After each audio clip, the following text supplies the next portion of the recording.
நண்பர்களுக்கு வணக்கம். நான் நெட்டியப்ப சோழன். அரசியலுக்கு முழுக்கு.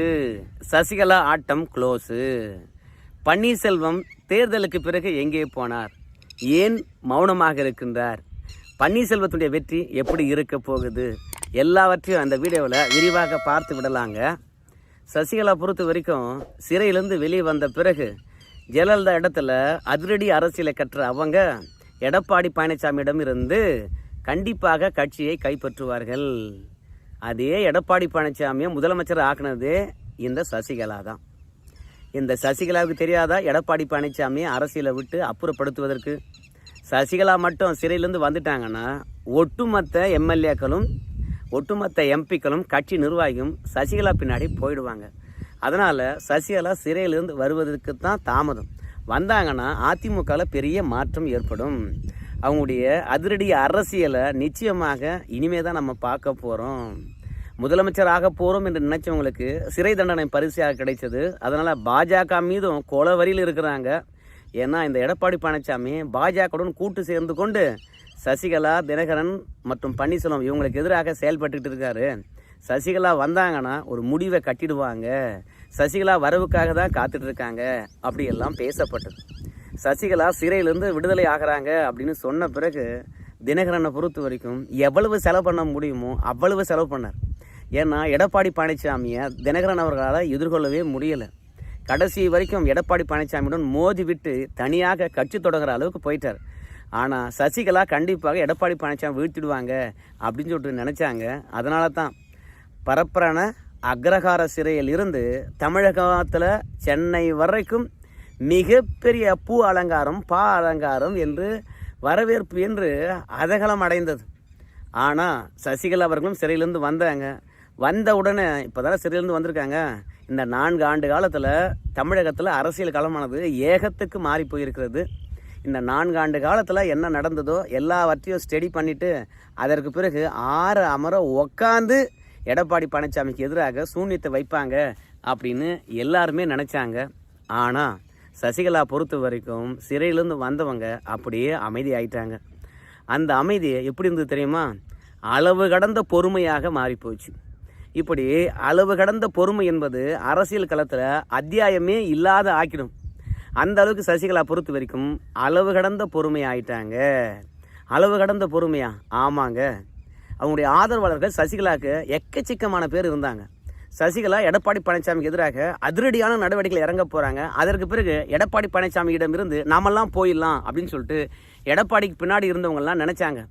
ஆனால் வந்த சசிகலா அமைதியான பிறகு சசிகலா என்னங்க திடீர்னு அமைதியாக இருக்கிறாங்க, அவங்கள நம்பி போகலாமா வேணாமா, எடப்பாடியுடன் இருந்துடலாமா அப்படின்னு சொல்லிவிட்டு சசிகலா வந்தால் போகலான்னு நினச்சவங்க அத்தனை பேரும் எடப்பாடி உடனே செட் ஆகிட்டாங்க. அதனால் அளவு கடந்த பொறுமையாகி போய்விட்டது சிறையிலேருந்து வந்த சசிகலா அவர்களுடைய அரசியல் ஆட்டம். அது மட்டும் கிடையாதுங்க, எல்லை கடந்த மௌனம்.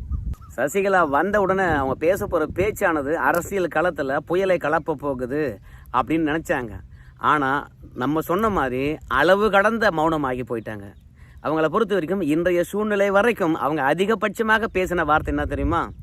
அதிமுக இந்த தேர்தலுக்குள்ளாக எல்லாம் ஒன்றாயிடும். நாங்கள்லாம் அம்மாவுடைய வாரிசுகள்.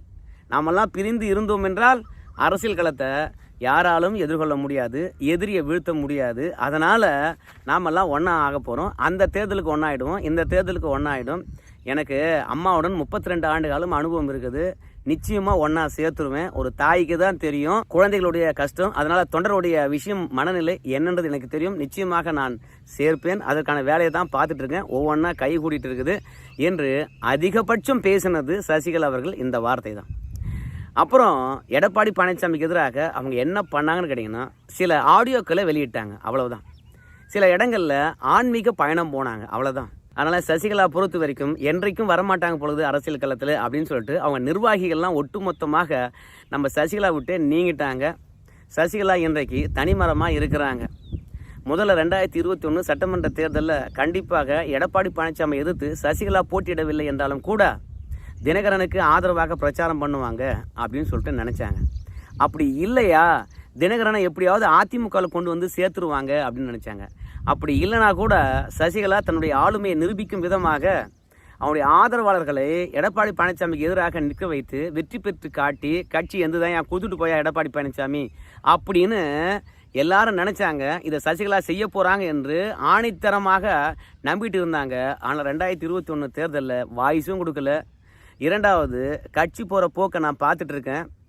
அம்மாவுடைய வாரிசுகளை பொறுத்த வரைக்கும் இரட்டைகளை தோக்கக்கூடாது, அதற்கு எதிராக யாரும் செயல்படக்கூடாது, இந்த தேர்தல் முடியட்டும், அதற்கு பிறகு நான் என்னுடைய கருத்தை சொல்கிறேன் அப்படின்னு சொல்லிட்டு அந்த தேர்தலிருந்து அப்படியே ஒதுங்கிக்கிட்டாங்க. அவங்க ஆதரவாளர்களையும் நிற்க வைக்கல, எடப்பாடி பழனிசாமியிடம் இருந்து கட்சியை பிடுங்கவே இல்லை. இது சசிகலாவுடைய ஆளுமை கேள்விக்குறியாச்சு.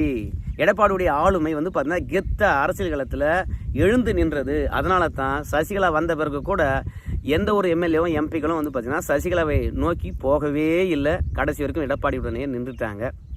சரி, பாஜகவை நம்பின அளவுக்கு இவங்க தொண்டர்களை நம்பினாங்களா சசிகலா அவர்கள் அப்படின்னு பார்க்கும்போது கடைசி வரைக்கும் பாஜகவினுடைய கருணை பார்வை நம்மிடம் பட்டு விடாதா?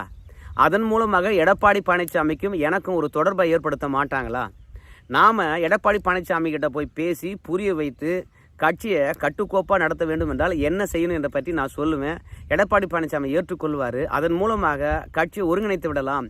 அப்படி கட்சியை ஒருங்கிணைத்தோம் என்றால் பிறகு எல்லோரும் என் பின்னாடி வந்துடுவாங்க, நான் கட்சியை கைப்பற்றி விடுவேன் அப்படின்னு சொல்லிட்டு சசிகலா பொறுத்த வரைக்கும் தொண்டர்களை ஒருங்கிணைக்கின்ற வேலையிலும் ஈடுபடலை, கட்சி நிர்வாகிகளை ஒருங்கிணைக்கின்ற வேலையிலும் ஈடுபடலை, எடப்பாடிக்கு எதிராக இருக்கக்கூடிய அதிருப்தியாளர்களையும் ஒருங்கிணைக்கின்ற வேலையில் ஈடுபடலை. ஆனால் கடைசி வரைக்கும் பாஜகவுடைய கடைக்கண் பார்வைக்காகவே காத்திருந்தாங்க. என்னப்பா சொல்கிற, சசிகலா போய் பாஜகவுடைய கடைக்கண் பார்வைக்கு காத்திருந்தாங்களா அப்படின்னு கேட்டிங்கன்னா ஆமாங்க. நேரடியாக அமித்ஷா ஒரு இடத்துல பேச முடியல என்று தெரிந்த உடனே கோயம்புத்தூரினுடைய ஒரு தொழிலதிபர், அதற்கு பிறகு ரஜினிகாந்த் மனைவி, இப்படியெல்லாம் எக்கச்சக்கமாக தூது விட்டு அனுப்பினாங்க சசிகலா அவர்கள். பாஜகவுடைய கருணை பார்வை மட்டும் பட்டுவிட்டால் பழனிசாமி பனி போல் அப்படியே உருகிடுவார். ஏன்னா அன்னைக்கு இருந்த நிலைமை அப்படி தான் இருந்தது. பாஜக என்ன சொல்லுதோ அதை கேட்டு செய்யக்கூடியவராகத்தான் எடப்பாடி பழனிசாமி இருந்தார். அதுக்கு காரணம் ஆட்சி நடக்கின்ற போது பாஜக போட்டு தந்த ரூட்டில் தான் போனார். அப்படி மாறி போயிருந்தார்னு வச்சுங்களேன், எடப்பாடி ஒரு ஆட்சி இருந்திருக்காது. அதை நன்றாக தெரிந்து கொண்டவர் பாஜக எதிராக அவர் செயல்படவே இல்லை. அதனால் சசிகலாவை நம்பி இன்னைக்கு யாரும் பின்னாடி இருக்க வாய்ப்பே இல்லாமல் போயிடுச்சு. ஒன்று, எடப்பாடி பழனிசாமி இடத்துல நேரடியாக போய் சந்தித்து பேசியிருக்க வேண்டும். அரசியல் சூழ்நிலையை புரிஞ்சுக்கிட்டு இன்னைக்கு அதிமுக ஆளுமையாக எடப்பாடி பழனிசாமி வளர்ந்து வர்றதை புரிஞ்சுக்கிட்டு நாம் அதிமுகக்குள்ளே போகணும், அதுதான் முக்கியமே அன்றி நாம் தலைமைக்கு தான் போகணும் என்று இல்லாமல் எல்லாத்தையும் விட்டு கொடுத்து பாஜக நம்மளை ஒன்று சேர்க்காது என்று சொல்லிட்டு இவங்களாக எடப்பாடி பழனிசாமி இறங்கி போகணும். நான் எடப்பாடி பழனிசாமியுடைய தலைமையை ஏற்றுக்கொள்ளுகின்றேன், எனக்கு பதவியெல்லாம் வேண்டாம், என்னை பொறுத்த வரைக்கும் ஒரு தொண்டனாக இருந்து அதிமுக உழைப்பதற்காக தான் நான் எப்போவுமே விருப்பப்படுறேன். ஸோ அதிமுக நல்லா இருந்தால் பரவாயில்ல, அது எடப்பாடி பழனிசாமியுடைய தலைமையை நான் ஏற்றுக்கொள்கின்றேன், எடப்பாடி என்னை ஏற்றுக்கொண்டாலும் இல்லாவிட்டாலும் பரவாயில்ல அப்படின்னு ஒரு ஸ்டேட்மெண்ட்டை சொல்லியிருந்தாங்கன்னா சசிகலா மீது அதிமுக தொண்டர்களுக்கு ஒரு அனுதாபம் பிறந்திருக்கும். என்னையாயோ, ஆட்சியை கொடுத்தவங்களே உன் தலைமையை ஏற்றுக்கொள்ளுகின்றார்கள் என்று சொல்கிறாங்க, நீ மௌனம் காக்கிறியே, அவ்வளோ பெரிய கிங்கா நீ, அவ்வளோ பார்த்தீங்கன்னா கில்லாடியா, அவ்வளோ இரக்க மனம் இல்லாதவனா அப்படின்னு சொல்லிட்டு அதிமுக தொண்டர்களை பொறுத்த வரைக்கும் சசிகலா பக்கம் போயிட்டு எடப்பாடிக்கு எதிராக திரும்பி இருக்க வாய்ப்பு இருக்குது. ஆனால் கடைசி வரைக்கும் அவங்களுடைய உயரத்திலிருந்து கீழே இறங்க சசிகலா மறுத்துட்டாங்க. எடப்பாடி பழனிசாமி பொறுத்த வரைக்கும் கட்சி பலமாக இருக்கணும் என்றால் ஒற்றை தலைமை இருக்கணும்பா. ஏன்னா இந்த நாடாளுமன்ற தேர்தல் நடைபெறுவதற்கு இன்னும் 2 வருஷ காலம் இருக்கிறது. அது வரைக்கும் கட்சியை நம்ம கைக்கு கொண்டு வந்துடலாம், பல சட்ட போராட்டங்கள் நிகழ்த்தி கட்சி பெயரையும் சின்னத்தையும் கொண்டு வந்துடலாம். அதனால் இந்த கட்சியை கைப்பற்றுவதற்கான போராட்டத்தினுடைய நேரங்கள் ரொம்ப நிறையவே இருக்குது. அதனால் பன்னீர்செல்வத்தை இந்த தரம் தூக்கி வெளியே போட்டுடலாம், அவருடைய செயல்பாடுகள் துரோகத்தினுடைய அடையாளமாக இருக்கிறது அப்படின்னு நினச்சி தான் துணிஞ்சு அடித்தார். 2021 சட்டமன்ற தேர்தல் தோல்விக்கு பிறகு தொடர்ந்து போராட்டங்கள், அந்த சட்ட போராட்டத்தில் எடப்பாடி பழனிசாமிக்கு வெற்றி, கூடவே கட்சிக்காரர்களும் நிர்வாகிகளும் தக்க வைத்துக்கிட்டாங்க. இப்படி தக்க வைத்து கொண்ட பிறகு கட்சியில் இருக்கிறவங்களாம் என்ன நினச்சிட்டாங்கன்னு கேட்டிங்கன்னா, அடப்போயா எடப்பாடியே நல்லா வந்துட்டாரியா, இதுக்கு மேலே நான் பிரிஞ்சு போனோம்னா நாம தான் தனிமரமாகணும், இல்லை திமுகவுக்கு போகணும். ஆனால் அது செட் ஆகாது. சசிகலா பொறுத்த வரைக்கும் 2 ஆண்டு காலம் அமைதியாக இருந்துட்டு என்ன பண்ண போகிறாங்க, இனிமேல் அவங்க என்ன பண்ண போகிறாங்க அப்படின்னு சொல்லிட்டு அதிமுக நிர்வாகிகளுக்கும் தொண்டர்களுக்கும் சசிகலா என்றாலே இப்பொழுது சீச்சி இந்த பழம் புளிக்கும் என்று சொல்லிட்டு சசிகலா விட்டு ஒதுங்க ஆரம்பிச்சிட்டாங்க. ஒரு காலத்தில் சசிகலாவை பார்ப்பதற்கு கூட்டம் அலைமோதியது. அது படிப்படியாக குறைந்து இந்த நாடாளுமன்ற தேர்தலுக்கு பிறகு யாரும் அவங்க வீட்டு வாசுபடி கூட போகலை, தனிமரமாகவே இருக்கிறாங்க. பன்னீர்செல்வத்தை பொறுத்த வரைக்கும் எடப்பாடி பழனிசாமிக்கு ஒரு கிலியை ஏற்படுத்த வேண்டும் என்றால் டிடிவி மற்றும் பன்னீர்செல்வம், அதுக்கு சசிகலா, இவங்க 3 பேரும் ஒன்றாக இணைந்தாவே போதும். நம்ம எடப்பாடி பழனிசாமிக்கு கிலி விழுந்துடும். கண்டிப்பாக இந்த 3 பேரில் யாரையாவது ஒருத்தரை அரவணைத்து கொள்ள வேண்டும் என்ற எண்ணம் வரும். அதனால் பன்னீர்செல்வம் பொறுத்த வரைக்கும் முதலமைச்சராகவே இருந்தாலும் கூட கடந்த காலத்தில் சசிகலாவால் பதவி பிடுங்கினா கூட பரவாயில்ல, தன்னுடைய கௌரவத்தை விட்டுட்டு நான் பார்த்தீங்கன்னா சசிகலாவை சந்திக்க போகிறேன் அப்படின்னு சொன்னாங்க. ஆனால் கடைசி வரைக்கும் சசிகலா பொறுத்த வரைக்கும் தன்னை ஒரு பெரிய ஆளுமை நினச்சிக்கிட்டு இது வரைக்கும் சசிகலா அவர்கள் பன்னீர்செல்வத்தை சந்திக்கவே இல்லை. அது பன்னீர்செல்வத்துக்கு பலவீனம் கிடையாது, ஆனால் அது சசிகலாவுக்கு பலவீனமாக மாறிப்போச்சு. சசிகலா என்ன நினச்சாங்கன்னு கேட்டிங்கன்னா, நாம் பன்னீர்செல்வத்தை சந்தித்தோம் என்றால் சசிகலா பார்த்தீங்கன்னா சாதிக்காரனை ஆதரிக்கின்ற மனநிலையில் சாதி பாசத்துடன் போயிட்டாங்கப்பா அப்படின்னு சொல்லிட்டு ஒரு சமுதாயத்துக்குள்ளே சுருக்கிடுவாங்க என்ற ஒரே காரணத்துக்காக தான் பன்னீர்செல்வத்தை சந்திக்கலை. அதோட தினகரனை ஏன் சந்திக்கலை அப்படின்னு சொல்லும்போது, தினகரனை சந்தித்தா எடப்பாடி பழனிசாமி கோச்சுக்குவார் என்பதனால தினகரனை சந்திக்கலை அப்படின்னு சொல்லிவிட்டு எல்லாரும் சொல்கிறாங்க. ஆனால் சசிகலாவுடைய மனநிலை என்ன தெரியுமா? எடப்பாடி பழனிசாமி செய்த துரோகத்தை விட பன்னீர்செல்வமும் டிடிவி தினகரனும் சசிகலா அவர்கள் வெளியே இல்லாத போது அவங்களுக்கு எதிராக செய்த துரோகங்கள் ஏகப்பட்டது.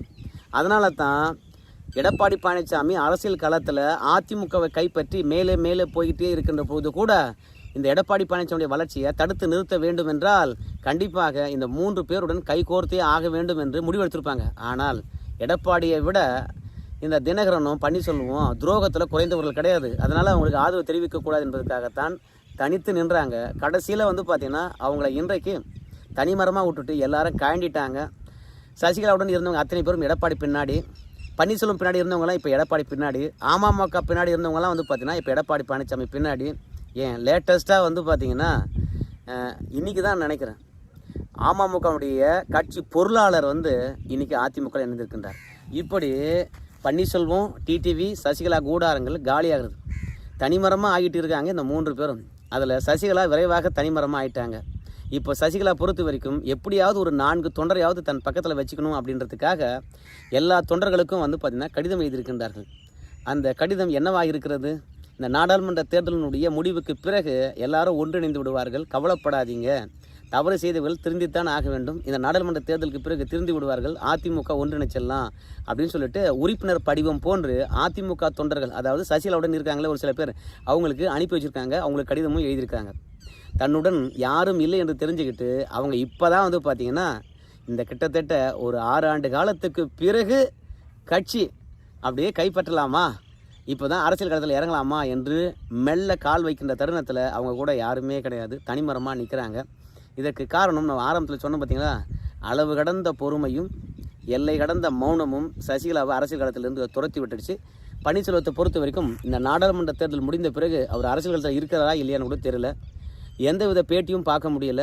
அதனை தாண்டி பன்னீர்செல்வத்துக்கு எதிராக 4-5 பன்னீர்செல்வத்தை இறக்குனது அவருக்கு பெரிய அப்செட்டாக இருக்குது.